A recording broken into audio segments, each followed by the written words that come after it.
வணக்கம். செல்வகுமாரின் மாலை வானிலை ஆய்வறிக்கை. அதிகாரப்பூர்வ வானிலை அறிக்கைக்கு இந்திய வானிலை ஆராய்ச்சித்துறை அறிக்கையை பார்க்கவும். 2025 டிசம்பர் 1 திங்கட்கிழமை மாலை ஆய்வறிக்கை. வங்கக்கடலில் நிலை கொண்டிருக்கக்கூடிய ஆழ்ந்த காற்றழுத்த தாழ்வு மண்டலம் தற்பொழுது சென்னைக்கு கிழக்கே 100 கிலோமீட்டர் தொலைவில் நீடித்துக் கொண்டிருக்கிறது. இது அவ்வப்பொழுது 60 கிலோமீட்டருக்கும் பிறகு 70 கிலோமீட்டர் என்று அங்குமிங்கும் நகர்ந்து கொண்டே இருக்கிறது. அங்கே சற்று வடக்கும் தெற்குமாகவும் நகர்ந்து கொண்டிருக்கிறது. திருவள்ளூர் மாவட்டத்திற்கு கிழக்கையும் சென்னைக்கு கிழக்கையும் செங்கல்பட்டுக்கு கிழக்கையும் என்று வட்டமடித்துக் கொண்டே நிற்கிறது. அங்கே இது தொடர்ந்து இப்படி கரை கடப்பதற்கு போராடி கொண்டிருக்கிறது எனலாம். ஆனால் இறுதியில் கரை கடக்கும் பொழுது செயலிழந்து அது செங்கல்பட்டு மாவட்டம் அல்லது அதற்கு தெற்கே உள்ள மாவட்டங்கள் வழியாக தென்மேற்கு நோக்கி தமிழ்நாட்டின் டெல்டா மாவட்டங்கள், உள் மாவட்டங்கள், தென் மாவட்ட பகுதியை நோக்கி செயலிழந்து ஒரு காற்றழுத்த தாழ்வு பகுதியாக 3ஆம் தேதி முதல் திரும்ப தொடங்கி அனைத்து மாவட்டங்களுக்கும் 8ஆம் தேதி வரை நல்லதொரு மழைப்பொழிவை கொடுக்க இருக்கிறது. இந்த நிலையில் இன்றைக்கு சென்னை, திருவள்ளூர், காஞ்சிபுரம், செங்கல்பட்டில் கனமழை கொடுத்தது. இப்போ தமிழ்நாட்டில் ஆங்காங்கே கூட உடுமலைப்பேட்டை, குடிமங்கலம், கொங்கல் நகரம் மற்றும் தொட்டம்பட்டி கூட மழைப்பொழிவை கொடுத்து கொண்டிருக்கிறது இந்த மாலை நேரத்தில். அதே போல மன்னார்குடி உள்ளிட்ட பகுதியில் சாரல் மழை, டெல்டாவில் ஆங்காங்கே குடவாசல் கூட மழை, வேதாரண்யம், மருதூர், தகட்டூர் பகுதியில் கூட இன்றைக்கு கனமழையாக கொட்டியது. காற்றழுத்த தாழ்வு மண்டலம், அதாவது ஆழ்ந்த காற்றழுத்த தாழ்வு மண்டலம் செயலிழந்து கொண்டிருக்கிற காரணத்தினாலே அதோட விட்டம் அதிகரிக்கிறது. குளிர்காற்று மேற்கிலிருந்து அரபிக்கடல் வழியாகவும் அது அனைத்து மாவட்டங்களிலும் இரு காற்று இணைவை ஆங்காங்கே ஏதோ குறைந்த அளவிலும் கூடுதலான அளவிலும் வெவ்வேறு இடங்களில் ஏற்படுத்தி கொண்டிருக்கிற காரணத்தினாலே இது ஆங்காங்கே மழைப்பொழிவை கொடுத்து கொண்டிருக்கிறது. வலுவான இரு காற்று இணைவு திருவள்ளூர், சென்னை, செங்கல்பட்டில் ஏற்படுத்தி நிறைய மழைப்பொழிவை கொடுத்து கொண்டிருக்கிறது. ஆனால் சென்னையில் பெய்து கொண்டிருக்கூடிய மழை தொடர்ச்சியாக ஒரே ஊரிலே கொட்டி கொண்டிருக்காது. அப்படி கொட்டினால்தான் பாதிக்கும், அப்படி அமையாது. இந்த நிகழ்வு அங்குமிங்கும் நகர்ந்து கொண்டிருக்கிற காரணத்தினாலே சிறிது நேரம் திருவள்ளூர் மாவட்டத்தில் கொட்டும், பிறகு திருவள்ளூர் மாவட்டத்தின் சென்னை எல்லையோரம் கொட்டும், பிறகு வட சென்னை கொட்டும், பிறகு மாநகரம், பிறகு செங்கல்பட்டு என்று அங்குமிங்கும் சில நேரங்களிலே ஒட்டுமொத்த 3 மாவட்டங்களிலும் பெய்யும். இப்படி 1 மணி நேரத்திற்கு 1 சென்டிமீட்டர் வீதம் ஒரு 5 மணி நேரத்துக்கு 5ஓ 10ஓ பெய்தாலும் வடிந்த பிறகுதான் அடுத்த மழை மீண்டும் அந்த இடத்திற்கு வரும். இப்படி ஒரு இடத்துல நிலை பெறாமல் நகர்வது ஒரு வரப்பிரசாதம் எனலாம். பாதிப்பில்லாத மழைப்பொழிவை சென்னைக்கு கொடுக்கிறது என்று நாம் புரிந்து கொள்ள வேண்டும். இப்படித்தான் நாளைக்கும் கொடுக்க போகிறது. நாளை 2ஆம் தேதி இந்த நிகழ்வு சென்னைக்கு சற்று தெற்குப்புறம் அல்லது சென்னை அருகே திருவள்ளூரிலேயோ இந்த 3 மாவட்டங்களில் ஏதேனும் ஒரு இடத்துல கரை கடக்க முற்படும் பொழுது, அதாவது இன்றைக்கு இரவே மண்டலமாக செயலிழந்துவிடும். நாளை வெல் மார்க்டு லோ பிரஷர், அதாவது தீவிர தாழ்வு பகுதியாக செயலிழந்துவிடும். அப்பொழுது அது திருவள்ளூர், சென்னை, செங்கல்பட்டு ஏதேனும் ஒரு மாவட்டங்கள் வழியாக அது கரையோரமாக உள்ளே நுழைந்தாலும் நேரடியாக மேற்கு நோக்கி ஊடுருவி விடாது. காரணம், அடர்மிகு ஊடகம், குளிரலை அதிகமாக இருக்கிறது மேற்கு மாவட்டங்கள், அதாவது கர்நாடகா, ஆந்திர எல்லையோர மாவட்டங்களிலே. இதன் காரணமாக எங்கே நுழைந்தாலும் அப்படியே ஒரு சரிவாக கடலோர மாவட்டங்கள் மற்றும் அதன் உள் மாவட்டங்கள் வழியாக தென் மாவட்டங்கள், மேற்கு மாவட்டங்கள் நோக்கி பயணிக்கும்.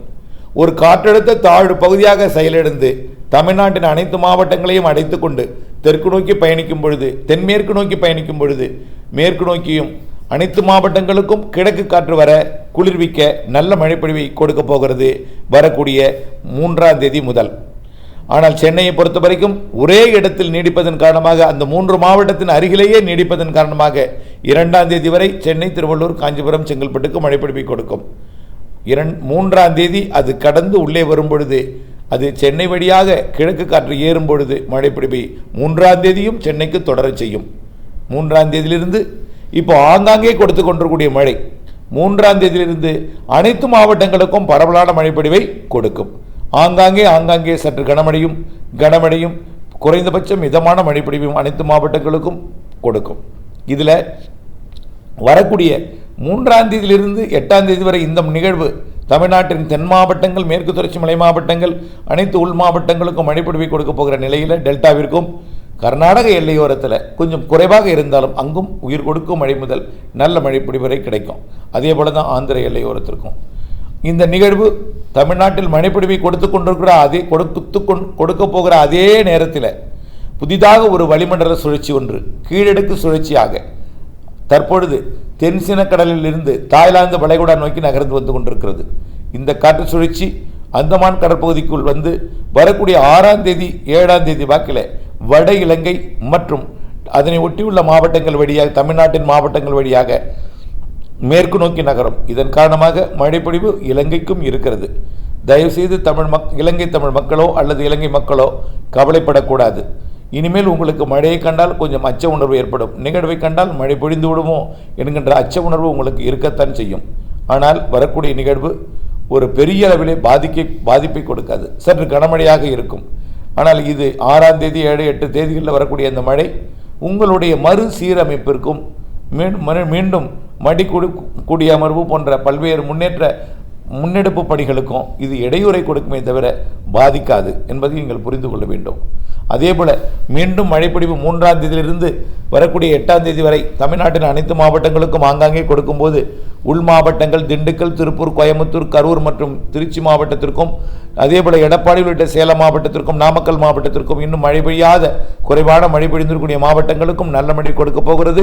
தென் மாவட்டங்களுக்கு ஒரு சிறப்பான ஒரு மழைப்பொழிவை கொடுக்க போகிறது என்பதை நீங்கள் புரிந்து கொள்ள வேண்டும். அனைத்து மாவட்டங்களுக்கும் உண்டு ஏற்ற இறக்கத்துடன் மழை இருக்கும். ஆகவே மழை இருந்து கொண்டே இருக்கும், காய விடாது. இந்த நிலையில் இந்த நிகழ்வு உடன் அடுத்த நிகழ்வும் இணையும் பொழுது தென் மாவட்டங்களுக்கு நிறைய மழைப்பொழிவு தெரிகிறது. இப்போ டெல்டா மாவட்டங்கள் குறிப்பாக நாகப்பட்டினம் மற்றும் மயிலாடுதுறை, காரைக்கால் மாவட்டங்களையும் திருவாரூர் மாவட்டத்தோட கிழக்கு பகுதி மற்றும் தஞ்சாவூர் மாவட்டத்தோட பகுதிகளில் நெற்பயிர்கள் மூழ்கி இருக்கிறது. ஆக இந்த நெற்பயிர்கள் இளம்பயிர்கள் சற்று பாதிப்படைந்திருந்தாலும் கொஞ்சம் வயதான பயிர்களுக்கு கொஞ்சம் தண்ணீர் வடிய விட்டால் தப்பிவிடும் என்கின்ற நிலையில் வடிய விட்டு கொண்டிருக்கிறீர்கள். இந்த நிலையில் வரக்கூடிய நிகழ்வு வரக்கூடிய 3ஆம் தேதியிலிருந்து தொடங்கக்கூடிய மழை ஆங்காங்கே பெய்யக்கூடிய மழை வடிய விடாமல் மீண்டும் மூழ்கடித்து விடுமோ என்கின்ற அச்ச உணர்வு உங்களுக்கு இருக்கிறது. வரக்கூடிய மழை பாதிப்பில்லாமல் சற்று கனமழை முதல் கனமழையாக இருக்கும். அதாவது ஒரு 10 லிட்டர் தண்ணீர் வடிந்தால் 1 லிட்டர் மேலே மழையாக பொழியும். ஆக வேகமாக வடிவதற்கு ஒரு இடையூறை கொடுக்கும், அவ்வளவுதான். தண்ணீர் கொஞ்சம் சேரும், அதுவும் சேர்த்து வடிய விட வேண்டிய நிலை இருக்கும், அப்படித்தான். ஆகவே வரக்கூடிய 8ஆம் தேதி வரை இது நல்ல மழைப்பொழிவை கொடுக்கும் என்பதில் தமிழ்நாட்டின் அனைத்து மாவட்டங்களுக்கும் இருக்கும் என்பதில் எந்த மாற்றமும் இல்லை. இதனைத் தொடர்ந்து அடுத்த நிகழ்வும் அதாவது 11ஆம் தேதியிலிருந்து 14ஆம் தேதி வரை அடுத்த நிகழ்வும் நல்ல மழைப்பொழிவை தர இருக்கிறது என்பதை நீங்கள் புரிந்து கொள்ள வேண்டும். ஆகவே அடுத்தடுத்த நிகழ்வுகள் இருக்கிறது என்பதை நீங்கள் நினைக்கும் பொழுது இலங்கை மக்கள் அச்சப்படலாம். பருவமழை பொங்கல் வரை இருக்கிறது, அதையும் தாண்டி ஜனவரி இறுதி வரை இருக்கிறது என்பதை தமிழ்நாட்டிற்கு சொல்லியிருக்கிறேன். இலங்கையை பொறுத்த வரைக்கும் பிப்ரவரி வரை இருக்கிறது. ஆனால் தற்பொழுது ஏற்பட்ட பாதிப்பு போல ஒரு வலுவான நிகழ்வு வந்து பாதிப்பை ஏற்படுத்தி விடாது. ஆனால் நிகழ்வு இருக்கிறது, வலுவான நிகழ்வு கிறிஸ்துமஸ் ஒட்டிய நாட்களிலும் இருக்கிறது, ஜனவரியிலும் இருக்கிறது. ஆனால் அதை பொறுத்திருந்து பார்க்க வேண்டும். உடனடியாக உங்களுக்கு எந்தவித பாதிக்கும் மழைப்பொழிவு இப்பொழுதைக்கு இல்லை என்றாலும் சற்று கனமழை எல்லாம் இருக்கிறது. 6-7 தேதிகளிலேயே கனமழை இருக்கிறது. ஆகவே அதற்குள் உங்களுடைய நிவாரண மீட்பு மற்றும் மறு குடியரமைப்பு பணிகளை விரைந்து முடித்திடுமாறு கேட்டுக்கொள்கிறேன். இல்லை என்றால் இடையூறு கொடுக்கும், அச்சப்பட வேண்டாம். தமிழ்நாட்டில் மழைப்பொழிவு பற்றாக்குறை உள்ள மாவட்டங்களுக்கு இது ஒரு நல்ல ஒரு சிறப்பான ஒரு மகிழ்ச்சி தகவலாக அமையும் என்றாலும் இன்னும் டெல்டா மாவட்டங்கள் மற்றும் பிற மாவட்டங்கள் ஏற்படக்கூடிய பயிர் பாதிப்பினால் அச்சமூட்டு வகையில் இருந்தாலும் அச்சப்படாதீர்கள்.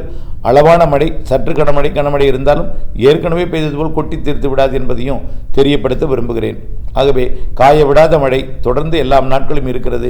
இன்றைக்கும் நாளைக்கும் இன்றைக்கு ஆங்காங்கே பெய்வது போல் இருக்கும். 3ஆம் தேதியிலிருந்து அனைத்து மாவட்டங்களும் கிடைக்கும். 4ஆம் தேதியிலிருந்து நல்ல மழை கிடைக்க இருக்கிறது என்று அடுத்தடுத்த நிகழ்வுகள் பொங்கலையும் தாண்டி ஜனவரி இறுதி வரை தமிழ்நாட்டுக்கும் பிப்ரவரியிலையும் இலங்கைக்கு இருக்கிறது என்பதையும் பாதிப்பில்லாத மழையாக வடகடலோரம் மற்றும் வட உள் பகுதிகளுக்கு இருக்கும் என்பதையும் தெரியப்படுத்த விரும்புகிறேன். தொடர்ந்து இணைந்திருங்கள். ஏரி குளங்கள் நிரம்பவில்லை என்று கவலைப்பட்டு கொண்டிருப்பவர்கள் தயவுசெய்து பொறுமையாக இருங்கள். நிகழ்வு இருக்கிறது என்ற நம்பிக்கை கொள்ளுங்கள் என்று அன்போடு கேட்டுக்கொள்கிறேன். நன்றி.